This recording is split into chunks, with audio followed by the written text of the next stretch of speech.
আসসালামু আলাইকুম। আমি উসমান হাদি। আপনারা যারা আমাকে চেনেন বা আমার ব্যাপারে কিছুটা খোঁজ খবর রাখেন, দীর্ঘদিন ধরে বিভিন্ন পোস্টের কমেন্টে এবং আমাদের ইনবক্সে প্রচুর টেক্সট করেছেন অনেকে, যে অনেকেই চান যে ছোটবেলা থেকে এখন পর্যন্ত আমরা যেভাবে বেড়ে উঠেছি আমি এই গল্পটা শুনতে চান। তো বিভিন্ন শোতে, পডকাস্টে কখনো কখনো আংশিক গল্প করার সুযোগ হয়েছে, কিন্তু যেহেতু এই গল্পটা বড়, তো জীবনের গল্প তো একটা শোতে বা একটা সিজনেও বলা খুব কঠিন। এরপরেও যেটুকুন একান্ত বলা যায়, সিগনিফিকেন্ট গল্পগুলো, সময়গুলো, আমাদের বেড়ে ওঠার গল্প, এটা আপনাদের সাথে শেয়ার করতে চাই। এটা খুব সিরিয়াস কোনো শো না, শোটা হচ্ছে খুবই গল্পচ্ছলে জীবনের বিভিন্ন এলোমেলো গল্প করব, হয়তো সিকোয়েন্স মেনটেন করতে পারবো না। আমার ধারণা বেশ কিছু গল্পের ছোট ছোট সূত্র ধরে আপনাদের সাথে যখন রাস্তাঘাটে দেখা হবে বা অনেক বড় গল্পের সুযোগ হবে, তখন এই গল্পগুলোকে ধরে আমরা আরও লম্বা গল্প করবার সুযোগ পাবো এবং আপনাদেরও জীবনের গল্প শুনতে পাবো। কারণ ব্যক্তিগত পাঠক হিসেবেও আমার লাইফের সব থেকে আমার পছন্দের জনরা হলো অটোবায়োগ্রাফি। যত মানুষ আছে, যত কবি, সাহিত্যিক, লেখক, তাদের অটোবায়োগ্রাফি পড়া আমার জন্য অত্যন্ত পছন্দের। সুতরাং আজকে আমি যে গল্পটা বলছি অটোবায়োগ্রাফির মতো করে, আশা করি আপনাদের ভালো লাগবে। আমার জন্ম 1993 সালে ঝালকাঠি জেলার নলছিটিতে, যেটা বৃহত্তর বরিশালের অংশ। আমার আব্বা আমার নলছিটি উপজেলা শহরের মাদ্রাসার ভাইস প্রিন্সিপাল ছিলেন এবং শহরের খুবই বহুল পরিচিত মসজিদ খাসমহল জামে মসজিদের ইমাম ও খতিব ছিলেন। আব্বা ইন্তেকাল করেছেন 2012-তে, এবং আব্বা যখন ইন্তেকাল করেন তখন ধর্মীয় ঘরানার বাইরে অনেকগুলো সামাজিক সংগঠনের সভাপতি ছিলেন। এবং আমার কমিউনিটিতে আমার আব্বা অত্যন্ত সম্মানিত একজন আলেম ছিলেন, এবং যে অর্থে আমরা অ্যাক্টিভিস্ট বলি, বিভিন্ন সামাজিক অসঙ্গতি এর বিরুদ্ধে আজীবন তিনি আমার কমিউনিটির সব থেকে সোচ্চার এবং প্রতিবাদী মানুষ ছিলেন। তার নাম শরীফ মাওলানা আব্দুল হাদি। আমার উপজেলাতে যে কেউ তাকে হাদি হুজুর নামে চিনবেন, আশা করি ইনশাআল্লাহ। আমার মা বেঁচে আছেন, তার জন্য দোয়া চাই। আমার মা একজন হাউসওয়াইফ, এবং তার কাছ থেকে আসলে মায়ের গল্প অন্য একদিন কোনোদিন বলবো, যে মা যেহেতু এখনো আছেন। আব্বার গল্প বেশি বলি এই জন্য বিভিন্ন জায়গায়, যে আব্বা নাই তো যে যখন থাকে না তার অনুপস্থিতি বেশি টের পাওয়া যায়। তো এই জন্য হয়তো দেখবেন আমি কখনো সুযোগ পেলে আব্বার গল্প এই জন্য বলি, যে এছাড়া আমার ব্যক্তিগত জীবনে আব্বার ইম্প্যাক্ট ভীষণ ভীষণ প্রভাব আমার জীবনে, আমাদের ভাই বোনদের জীবনে। আমরা 6 ভাই বোন, আমি সবার ছোট। আমার সবার বড় বোন, তার হাজব্যান্ড, তিনি একটি মাদ্রাসার প্রিন্সিপাল নলছিটিতেই। তারপরে আমার বড় ভাই ডক্টর মাওলানা আবু বকর সিদ্দিক। আমি ইচ্ছে করি আজকে খুব একদম খুঁটিয়ে খুঁটিয়ে বলছি, যাতে করে আপনারা আর কোনো না থাকে যে এই ব্যাপারটা জানতে পারলে ভালো হতো। ডক্টর মাওলানা আবু বকর সিদ্দিক, উনি বরিশাল শহরে বাগিয়া আলামিন কামিনী মাদ্রাসার প্রিন্সিপাল, এবং বাংলাদেশের অত্যন্ত কয়েকটা খুব দৃষ্টিনন্দন এবং গুরুত্বপূর্ণ মসজিদের একটি হচ্ছে বাইতুল আমান জামে মসজিদ বরিশালে, যেটা সারা বাংলাদেশ থেকে মানুষ ওখানে নামাজ পড়তে যান অনেকেই, তো সেটারও ক্ষতি। তারপরে আমার বোন, যার বাসায় থেকে তিনি ঢাকাতেই থাকেন, এবং আমার দুলাভাই একটি প্রাইভেট ফার্মে জব করেন দীর্ঘদিন ধরে। আমার এই বোনের বাসা থেকে আমি মূলত ঢাকা বিশ্ববিদ্যালয়ে পড়াশোনা করেছি। তারপরে আমার আরেকজন বোন, তিনি শিক্ষক, নলছিটিতেই থাকেন। তারপরে আমার আরেক ভাই, তিনি হচ্ছেন ইন্টারন্যাশনাল মেডিকেল ট্যুরিজম করেন, ঢাকাতেই থাকেন। এবং সর্বশেষে আমি। গল্প চলে এই জন্য বলা যে আলহামদুলিল্লাহ আমার পরিবারের যদি এক কথায় বলি, আমার পরিবারের আমরা 6 ভাই বোন, আমার আব্বা আম্মা, এর বাইরে আমার নানার কথা যদি বলি, তিনি পুরো বরিশালের একজন বিখ্যাত আলেমী দ্বীন ছিলেন। দেওবন্দ থেকে উনি পড়াশোনা শেষ করে বরিশালের একটি বড় মাদ্রাসার মুহাদ্দিস ছিলেন। দক্ষিণবঙ্গে ওনার হাজার হাজার স্টুডেন্ট আছে, এবং উনি খুবই সম্ভ্রান্ত একজন আলেম ছিলেন বরিশাল শহরের। আমার নানার দিকের মায়ের দিকের যত আত্মীয় স্বজন, আমার বাবার দিকের, আমার দাদা বাড়ির যত আত্মীয় স্বজন, আমাদের পরিবারটা পুরো একটা শিক্ষক পরিবার। এই জন্য বলা যে আমার আমরা 6 ভাই বোন, আমার আব্বা তারপরে আমার দুলাভাইয়েরা, এরা তো ম্যাক্সিমামই টিচারের বাইরেও আমার চাচা, ফুপা, এদের প্রায় সবাই শিক্ষক। আবার আমার নানা বাড়িরও আমার খালুরা, আমার মামারা, এরাও প্রায় সবাই শিক্ষক। সেই হিসেবে একদম মানে আমাদের পুরো জার্নিটাই একটা শিক্ষক পরিবারের সাথে, শিক্ষক পরিবারে বেড়ে ওঠা। পড়াশোনার ক্ষেত্রে একটু যেটা বলা যে আমি জীবনে যদি খুব ব্লেসড, আল্লাহ তাআলার ভীষণ রহমত প্রাপ্ত একজন আমি মনে করি। এই জন্য কারণ আল্লাহ অনেককেই ভালো পরিবার দেয়, ভালো শিক্ষা প্রতিষ্ঠান হয় না, আবার ভালো পরিবার এবং শিক্ষা প্রতিষ্ঠান হয়, অনেকের জীবনে খুব ভালো বন্ধু হয় না। আমি সম্ভবত আল্লাহর সেই সব রহমত প্রাপ্ত বান্দাদের একজন, যার প্যারালালি আমি জীবনের শ্রেষ্ঠ 3টা জিনিস পেয়েছি।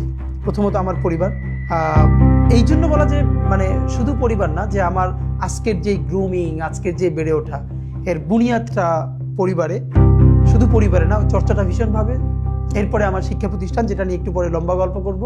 এর সাথে আমি যাদের কথা আজকে বলতে চাই, আমার বন্ধুরা।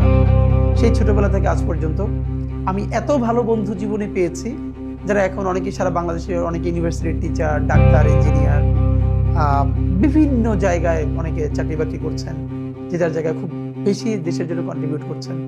তো আমার বন্ধুরা, এবং ছোটবেলা থেকে আজ পর্যন্ত যারা আমাকে ভীষণ ভীষণ ভীষণ ভালোবাসে, সাপোর্ট করে। তো যেটা আমার জীবনের সব থেকে বড় আনন্দের, আমরা বিশেষ করে ভাই বোন, আমরা 6 ভাই বোনের মধ্যে 4 ভাই বোনই হোস্টেলে থেকে পড়াশোনা করেছি। আমারটা একটু পরে বলছি। আমার বড় ভাই, তিনি একই সাথে মাদ্রাসা থেকে কামিল পাশ করে বোর্ড স্টান্ট করেছেন প্রতিবারে। তারপরে কুষ্টিয়া ইসলামী বিশ্ববিদ্যালয় থেকেও আবার পড়াশোনা শেষ করেছেন এবং ওখান থেকে পিএইচডি শেষ করেছেন, এবং তিনি অনার্স মাস্টার্সে ফার্স্ট ক্লাস ফার্স্ট হয়ে রাষ্ট্রপতির কাছ থেকে স্বর্ণপদক প্রাপ্ত হয়েছেন। আমার মেজু ভাই, তিনিও জগন্নাথ বিশ্ববিদ্যালয় থেকে তার ডিপার্টমেন্টে ফার্স্ট ক্লাস ফার্স্ট হয়েছেন এবং ডিনস অ্যাওয়ার্ড পেয়েছেন। আমার ছোট আপু, যে আমার ইমিডিয়েট বড়, সেও আলিম মানে ইন্টার পরীক্ষায় বাংলাদেশের সম্মিলিত মেধা তালিকায় মাদ্রাসা শিক্ষা বোর্ডে মেয়েদের মধ্যে প্রথম স্থান অধিকার করেছিল। আর আমার পড়াশোনাটা হচ্ছে এগুলো এই জন্য বলা যে আমাদের এই জার্নিটা, আমরা ভাই বোন, আমাদের পড়াশোনা আমাদেরকে এভাবে গ্রো করতে সাহায্য করেছে। এই জন্য একদম ঘরের গল্প আপনাদের সাথে করছি, যাতে লম্বা সময় নিয়ে কেউ চাইলে শুনতে পারে। আমি ক্লাস 1 to 3 আমি আমার নলছিটিতে আব্বার মাদ্রাসায় পড়েছি। 1 to 3-তে পড়বার পরে আমি বাংলাদেশের সেরা হাতে গোনা কয়েকটি মাদ্রাসার একটি হচ্ছে ঝালকাঠি এনএস কামিল মাদ্রাসা, যেটা অনেকে নেসারাবাদ মাদ্রাসা নামে পরিচিত। এটা হচ্ছে আমার জেলা শহরে, আমার বাড়ি উপজেলাতে। তো 3-র পরে আমি নেসারাবাদে গিয়ে ভর্তি হই, কারণ তখন আমার বড় ভাই এবং মেজো ভাই দুজনেই নেসারাবাদে পড়ছিলেন। তখন সারা বাংলাদেশের মধ্যে হাতে গোনা 2-1টি মাদ্রাসার মধ্যে নেসারাবাদ মাদ্রাসা ছিল। তা আমি ক্লাস 4-এ নেসারাবাদে ভর্তি হই। তো তার আগে 1 to 3 ছোট কিছু যে গল্প বলে যাওয়া দরকার। আব্বার মাদ্রাসায় পড়েছি, বাসা থেকে, যেহেতু আমাদের বাসা নলছিটি শহরেই ছিল, একদম মাদ্রাসা থেকে কাছে। আর আব্বা সবার কাছে অত্যন্ত সম্মানিত ব্যক্তি হওয়ার কারণে, এবং আমার ভাই বোনরাও সবাই পড়াশোনায় ভালো থাকার কারণে, এবং মানে সবাই সমাজে আমাদেরকে ভীষণ ভালোবাসতো, আদর করতো। আমরা ভীষণ স্নেহ পেয়ে বড় হয়েছি পুরো সোসাইটি। তো আমি এখন যে গল্পটা সবথেকে আমার জন্য গুরুত্বপূর্ণ, সেটা হলো এই যে অনেকেই জিজ্ঞেস করে যে আমাদের এই যে আজকে পলিটিক্যাল কনসাসনেস এটা গ্রো করলো কিভাবে। আমি এটা অনেকবার বলেছি বিভিন্ন সাথে, আজকেও বলি যে আমার পলিটিক্যাল গ্রুমিং এর সাথে বিএনপির নামটা ভীষণভাবে জড়িত। নলছিটিতে কুড়িপট্টিতে আমাদের বাসা ছিল, যেটা নদী ভাঙনে আমাদের বাড়িটা ভেঙে গেছে। এটা আমাদের জীবনে বড় ট্র্যাজেডি। কুড়িপট্টিতে আমাদের বাসা থেকে 1 মিনিট দূরত্বে আমাদের উপজেলা বিএনপির অফিস ছিল, এবং আমার খুব মনে আছে যে আমার সাথে বন্ধুরা যখন দিনে খেলাধুলা করতে যেত, অফকোর্স আমিও খেলতে যেতাম, কিন্তু দেখা গেছে অন্য গল্প বা আড্ডার সময় আমি কম যেয়ে আমি বিএনপি অফিসে গিয়ে বসে থাকতাম। বড় ভাইয়েরা, ছাত্রদলের বড় ভাইয়েরা গল্প করতেন, বিভিন্ন পলিটিক্যাল গল্প করতেন, আমি পাশে বসে সেই গল্প শুনতাম। সুবিধা ছিল যেহেতু আব্বাকে সবাই খুব সম্মান করতো, আমাদের পরিবারের একটা আমাদের প্রতি সবার ভালোবাসা ছিল। তা আমি গেলে সবাই পার্টি অফিসে আদর করতো, বসতে দিত। তো আজকে আমার খুব মনে পড়তেছে যে আমি তো প্রচুর চা খাই। এই কথাটা মানে এখন বলতেছি এই জন্য, আমার সাথে যারা থাকে আপনি জানেন যে প্রচুর চা খাই। তো সেদিনকে কিছুদিন আগে শাহবাগে সকালে গেছি একটা কাজে, দেখি 7 বা 6 একটা মেয়ে ওই স্কুলে যাবে, দাঁড়িয়ে আছে ওখানে গার্ডিয়ানের সাথে। তো মনে হয় সম্ভবত বাস আসতে দেরি করতেছে, স্কুল বাস। ও ওখান থেকে চা কিনে চা খাচ্ছে। আমার দেখে এত শান্তি লাগছে, আমি ওরে গিয়ে বললাম তুমি আর 1 কাপ চা খাবা, আমি কিনে দিই, আমার খুব দেখতে ভালো লাগছে। এর কারণ আমি সম্ভবত মানে আমার লাইফের গল্প বললে, চা খাওয়ার গল্প না বললে আসলে শেষ হবে না, মানে কমপ্লিট হবে না। আমি যখন 2 বা 3-তে পড়ি তখন আমার মনে আছে আমাদের এলাকায় 2 ধরনের চা মানে বলতো যে সিঙ্গেল চা, ডাবল চা। সিঙ্গেল চা 1 টাকা, মানে হাফ কাপ বা একটু বেশি, আর ডাবল চা 2 টাকা কাপ ভরে। তো সেই বলে আমি কাউরি দেখিনি আমার বয়সের যে দোকানে গিয়ে চা খেত। আমি দোকানে যেতাম, ডাবল চা নিতাম এবং পিরিচির উপরে চা ঢেলে পায়ের উপরে পা তুলে তারপরে খেতাম ক্লাস 2-তে 3-তে। বড়রা আমার দিকে তাকাই দেখতেন, আমার ভীষণ ভালো লাগতো যে আমি দোকানে চা খেতে যাচ্ছি। তো সেই যে চা খাওয়া শুরু, তারপর থেকে তো মানে এখন পর্যন্ত চায়ের উপরে আছে। যে গল্পটা বলা দরকার সেটা হলো যখন 2-3-তে পড়ি বিএনপির অফিসে, তখন বিএনপি বিরোধী দল, সম্ভবত 2000 সন এরকম চলে, 1999 2000 এরকম। তখন মানে দেশে যে রাজনীতির পরিবেশটা ছিল, এটা আমি এখন খুব আঁচ করতে পারি এই জন্য, যেহেতু আমার একটা মফস্বল শহরে বেড়ে ওঠা। তখন যখন হরতাল হতো, বিএনপি যখন বিরোধী দল হিসেবে হরতাল ডাকতো, আপনারা আমার ধারণা যখন সেই সময়টা বড় হয়েছেন, মানে আমি যখন আমার শৈশবের কথা বলছি, তখন আপনারা যারা আরো বড়, তখন নিশ্চয়ই এই গল্পগুলো রিলেট করতে পারবেন। আমি তখন মনে আছে যে হরতাল ডাকলে দুটো কাজ হতো। হরতালের আগের দিন সন্ধ্যার পরে আমাদের শহরে মশাল মিছিল হতো বিএনপির পক্ষ থেকে, হরতাল সফল করবার জন্য মশাল মিছিল করা হতো, এবং আগের দিন টেম্পুতে করে মাইকিং করা হতো, আগামীকালকের হরতাল সফল হোক সফল হোক। আমার 2টা ব্যাপার খুব মনে আছে। একটা হলো আগের দিন যখন মাইকিং করা হতো টেম্পুতে, আগামীকালকের হরতাল সফল হোক সফল হোক, আমিও বড় ভাইদের সাথে টেম্পুতে উঠে যেতাম এবং আমি তাদের সাথে পাশে বসে মাঝে মধ্যে এরকম বলতাম। তখন আমার বলতো, যখন গ্রামের দিকে যেত, যে তুমিও বলো। তখন আমি মনে আছে আমি ক্লাস 3-তে পড়ি, আমিও মাইকে বলতাম যে আগামীকালকের হরতাল সফল হোক সফল হোক। সন্ধ্যার পরে মশাল মিছিলটা আমার জীবনে ভীষণ ইম্প্যাক্ট ফেলছে।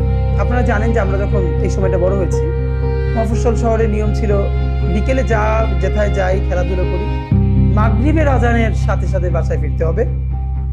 তো মশাল মিছিল যেদিন হবে আমার তো সেই মিছিলে থাকতেই হবে এবং দেখতে হবে।